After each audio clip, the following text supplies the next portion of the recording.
আওয়ামী লীগের সাথে বিএনপির ঘুটু আছে, এটা তো বানায় বলতেছি না। আপনার এলাকায় আওয়ামী লীগ কার শেল্টারে আছে দেখেন। এস আলমের ব্যবসা দেখে সালাউদ্দিন সাহেব, এস আলমের গাড়ি সরায় বহিষ্কৃত হয়েছিল যারা, তাদেরকে আবার ফিরায় নেওয়া হয়েছে। তাহলে সামে বহিষ্কার করছিল, এমনি এমনি মিশামিশি হুদাহুদি বহিষ্কার করছিল, দেখানোর জন্য বহিষ্কার করে। যতজনকে বহিষ্কার করছে সবাইকে পিরেত নিছে।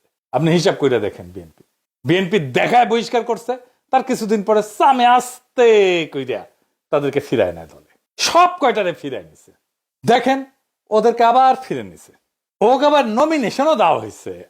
বিএনপি তারেক রহমানের সাথে লন্ডনে গিয়ে দেখা করে। এইসব স্থগিতাদেশ, বহিষ্কার সব লোক দেখানো কাজ। ফজা পাগলার তো প্রাথমিক সদস্য পদ স্থগিত হয়েছে, অগাস্ট মাসে স্থগিত করছে 3 মাসের জন্য। তো তাইলে নমিনেশন পাই কিভাবে? ওর তো সদস্য পদই নাই। আর একটা মজা দেখায়, বিএনপির একটা নীতি নিছিল, এক পরিবার এক প্রার্থী। যে দেখেন